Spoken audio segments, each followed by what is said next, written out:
네, 안녕하세요. 탱기입니다. 현재 날짜는 6월 5일이고요. 오후 12시 27분입니다. 네, 점심시간인데 식사하고 계신지 모르겠는데요. 자, 어제 이제 제가 이제 페트론 영상을 올리고 나서 많은 분들이 이제 메일로 영상을 좀 주신 분들이 있습니다. 추가적으로 이제 페트론에 대한 영상을 해줘서 좀 고맙다라는 이제 내용들이 있었는데, 어, 저는 뭐 일단 참고로 말씀드리면은 펩톤은 주주는 아닌데요.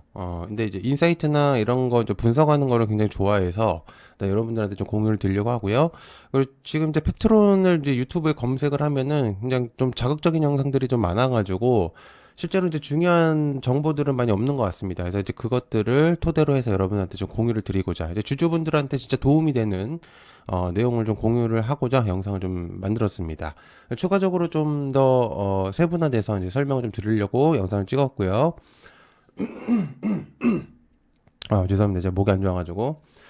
자, 이제 어제 나온 뉴스인데요. 이제 일라이릴리가 카모루스 비만장기 지속형 약물 전달 계약 체결 영향으로 하한가를 갔다는 내용입니다. 자, 이제 우리 국내 시장 같은 경우는 이제 특히나 바이오 같은 경우는 뉴스의 이제 내용들 그리고 이제 큰 타이틀 제목에 따라서 이게 굉장히 크게 흔들리는 또 시장이거든요. 뭐 물론 바이오뿐만 아니라 전체적으로 그런 시장인데 어쨌든 이제 카무루사 최대 8억 7천만 달러의 규모, 이제 약물 전달 플랫폼 개발 추진에 대한 이제 소식 때문에, 이렇게 하한가를 어제 갔었습니다. 하나로 따지면은 금액으로 볼 때는 이제 1조 이상, 그러니까 정확히는 한 1조 2천억 정도가 되는 수치인데요.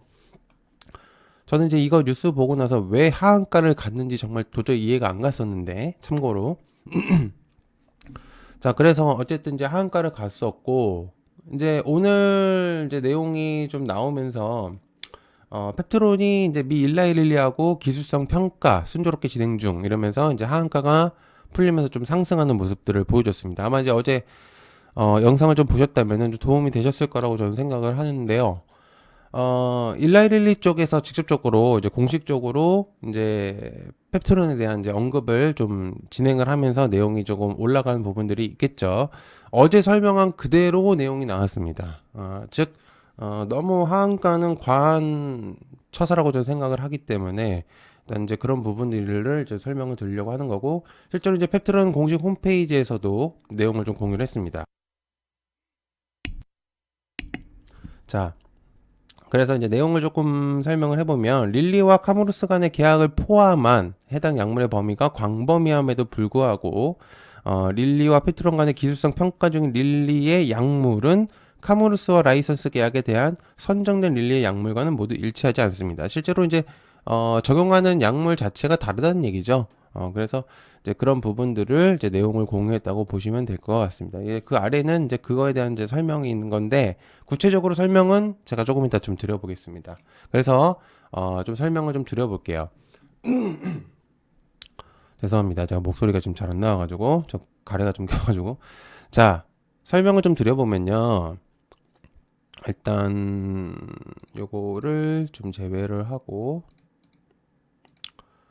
그냥 켜놓겠습니다. 자, 요거를 조금 크게 만들게요. 일단. 자, 펩트론이 다시 오를 수밖에 없는 이유를 좀 설명을 드려보겠습니다. 아까도 이제 설명했던 하나로 1조 이상의 금액대 기술 라이선스를 계약한 거는 맞는데, 그러면서 이제 펩트론이 하한가를 맞았고, 자, 카무루스 같은 경우는 오피노이드 유존층하고 치료 파이프라인을 가지고 있고요. 그 다음에 파시레오타이트 플러스 류프로라이드 제형의 파이프라인을 가지고 있습니다. 다양한 질환을 대상으로 하고 있는 지속성 치료제를 개발하고 있는 회사거든요. 그러니까 직접적으로 비만 치료제만 독단적으로 하는 기업은 아닙니다. 그래서 실제로 이제 그거를 독단적으로 하면서 이제 스타트업 기업도 아니기 때문에 일단 그 내용을 일단 기본적으로 베이스를 깔고 있으면 좋을 것 같고요. 유전성 비만 이제 질환 치료제인 세트멜라노타이드 제형의 파이프라인이 형성이 된 겁니다, 이번에. 그래서 여러 파이프라인을 토대로 해서 글로벌 입지를 다진 기업입니다. 즉, 현재 릴리와 그리고 카무루스 간의 직접적인 계약이 있겠지만 어쨌든 이 부분에 있어 이 파이프라인에 대한 어느 정도의 기반을 가지고 계약을 체결한 걸로 보시면 됩니다. 그래서 지금 이 내용이 그 카무루스에 대한 그런 내용이 나쁘다는 얘기가 아니라 실제로 그 파이프라인을 형성을 시키면서 적용이 되니까 거기에 이제 들어간 걸로 보시면 돼요. 그래서 여러 파이프라인을 토대로 해서 글로벌 입지를 다진 기업이긴 하거든요.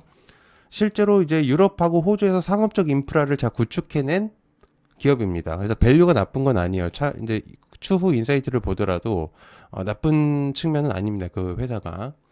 그런데 이제 제가 이제 설명을 드릴 만한 거는 뭐냐면 이 내용을 공유하는 거는 펩트로는 릴리와 기술성 평가를 계속해서 진행을 하고 있거든요. 작년부터 이제 진행을 하고 있었던 거예요. 10월부터. 근데 이게 지금 이제 내용을 잘 보면은 뉴스만 보면 이게 부러진 것처럼 보이거든요. 완전히. 그러니까 이제 계약이 끝나고 1순위가 카무루스로 넘어간 것처럼 보여지는데 실제로 그쪽은 그쪽이고 이쪽은 이쪽인 거예요. 완전히 다른 부분이라고 보시면 됩니다.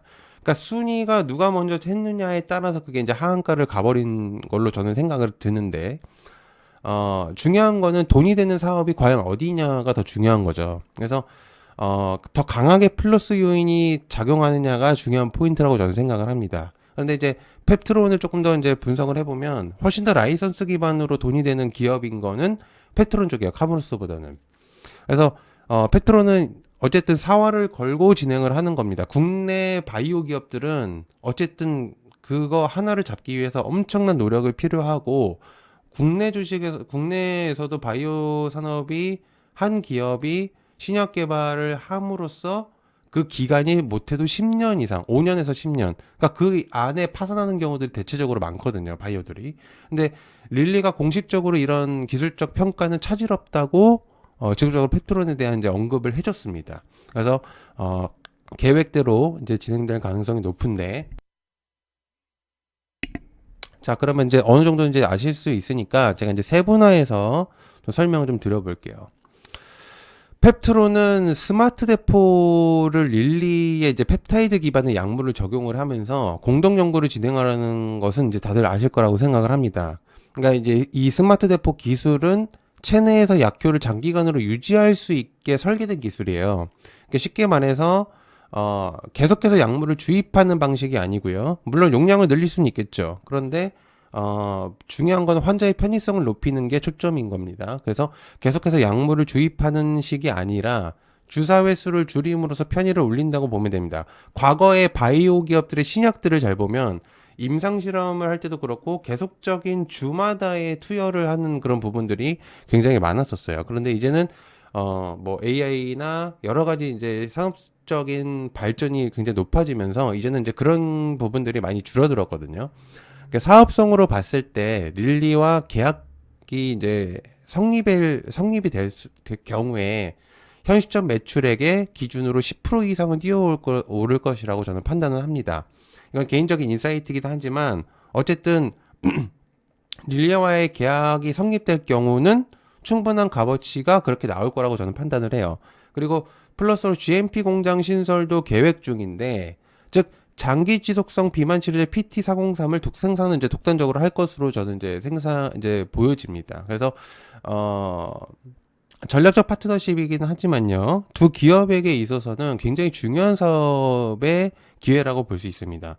카무루스 같은 경우는 여러 가지 사업들을 진행을 할 거고, 좀 더 나아가서는 거의 한 12개 정도의 전 세계적으로 진행을 하고 있는 게 이제 카무루스예요. 그래서 그런 부분들과 그 중에 이제 하나인 부분들인 거고, 펩트론의 인사이트는 완전히 그쪽으로 이제 집중을 하고 있는 모습들이기 때문에 상반된 평가를 내릴 수밖에 없을 것 같아요. 그래서 저는 실제로 펩트론 쪽이 상업적으로 수익성이 더 극대화될 가능성이 매우 높을 것이다 라고 저는 생각을 합니다. 글로벌 시장에서 입지를 강화할 수 있고요. 그리고 펩트론은 이 기회를 잘 잡게 되면 연구개발비 플러스 신약개발 불확실성 리스크 또한 해소시킬 수 있는 부분들입니다. 비슷한 관례로 바이오다인이 있었었는데, 머크랑. 그래서 이제 그런 부분들이라고, 그건 이제 나중에 제가 설명을 드리는데, 어쨌든 이제 그런 부분이라고 좀 비슷하게 생각을 하시면 좋을 것 같아요. 그래서 어쨌든 굉장히 이제 이 바이오 쪽에 관심이 많은 저라서, 그래서 이제 그런 부분들을 조금 공유를 드리려고 합니다. 어쨌든 펩트론은 돈이 되는 사업을 해야 돼요. 그리고 값어치를 올려야 되거든요. 모든 기업 간의 거래, 그러니까 효과가 좋아야지 기업 가치가 올라가는 건데, 아까도 말씀드렸지만 국내 기업들은 기술력에 비해서 이 시장이 너무 좁기 때문에 실제로 해외에서 오히려 사들이려는 그런 모습들이 굉장히 많은 것들이 있어요. 특히나 의료 AI 산업도 마찬가지고. 그래서 이런 부분들이 굉장히 이제 국내에서 영향성을 많이 줄 수 있기 때문에 저도 이제 펩트론의 하한가는 너무 좀 과한 그런 처사였다고 저는 생각을 합니다. 그래서 차후에 보게 된다면은 굉장히 밸류적으로 좋은 그림을 그려줄 수 있을 것 같다라고 저는 생각을 하고 있는 상태입니다. 그래서 이런 부분들이 있기 때문에 여러분들이 이제 뭐 페트롤은 사라 아니다 뭐 이런 얘기를 할 수 없겠지만은 실제로 주주분들한테는 굉장히 좋은 내용이라고 저는 생각을 하기 때문에 내용을 한번 공유를 드려봤습니다. 네, 시청해주셔서 감사하고요. 고맙습니다. 감사합니다.